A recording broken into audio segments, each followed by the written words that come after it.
দর্শক শ্রোতা বন্ধুরা, ডিবেট উইথ রানা চ্যানেলের পক্ষ থেকে আপনাদের সকলকে স্বাগত ও শুভেচ্ছা। বন্ধুরা, নাম তার জান্নাতারা হেনরি, কত সুন্দর নাম, চেহারা অত্যন্ত সুন্দর।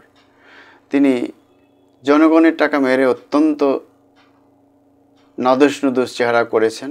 তার অ্যাকাউন্টে পাওয়া গেছে মাত্র 350 কোটি টাকা। মাত্রই বললাম, বাংলাদেশে যে পরিমাণ লুটপাট হচ্ছে, এখন এটা বলা ছাড়া করার কিছু নেই।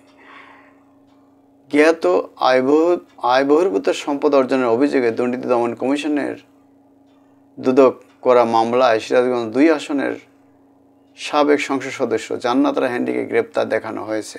মানে তিনি আগেই গ্রেপ্তার হয়েছিলেন।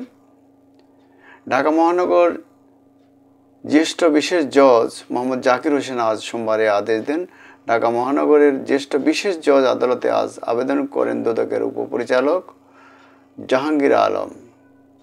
আদালত সংশ্লিষ্ট সূত্র বলছে, জ্ঞাত আয়বহির্ভূত সম্পদ অর্জনের অভিযোগে গত 23 ডিসেম্বর সাবেক সংসদ সদস্য জান্নাতারা হেনরির বিরুদ্ধে মামলা করে দুদক। সেই মামলায় তাকে আজ সোমবার গ্রেপ্তার দেখানো হয়। এর আগে তাকে কারাগার থেকে আদালতে হাজির করা হয়। দুদকের একটি মামলায় গতকাল জান্নাতারা হেনরির স্থাবর সম্পদ ক্রয়ের আদেশ দেন আদালত।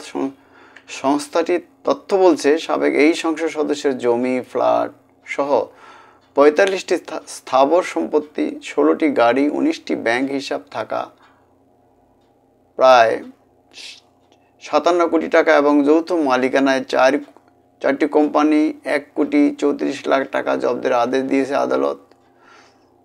দুদকের আবেদনের প্রেক্ষিতে গত 25 নভেম্বর জান্নাতারা হেনরি, তার স্বামী শামীম তালুকদার ও মেয়ে মুনতাহা হৃদয়ীর দেশ থেকে নিষেধাজ্ঞা দেয় আদালত। এর আগে 30 সেপ্টেম্বর গ্রেপ্তার হন তিনি। বর্তমানে তিনি ও তার স্বামী কারাগারে আছেন। এদিকে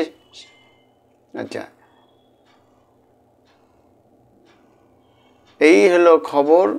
তো যাই হোক, এই জান্নাতারা হেনরির যে টাকা পয়সা, এরকম আওয়ামী লীগের বহুত মন্ত্রী, এমপি, সাবেক প্রধানমন্ত্রী, তার বোন, আত্মীয়স্বজন, এদের লুটপাটের কাহিনী আমরা ইতিমধ্যেই জেনেছি। এখন কেবলমাত্র তাদের ধরা এবং ব্যাংক জব্দ করা, টাকা উদ্ধারের পালা। টাকা কতটুকু হবে আমরা জানি না, কারণ ইতিমধ্যে অনেকেই ব্যাংক অ্যাকাউন্ট থেকে টাকা সরিয়ে ফেলেছেন। তা আমরা আশা করব সরকার আরও তৎপর হবে এবং এই টাকাগুলো উদ্ধার করে গরিবের টাকা, কার্যত গরিবকে ফিরিয়ে দেওয়ার উদ্যোগ গ্রহণ করবেন। ধন্যবাদ।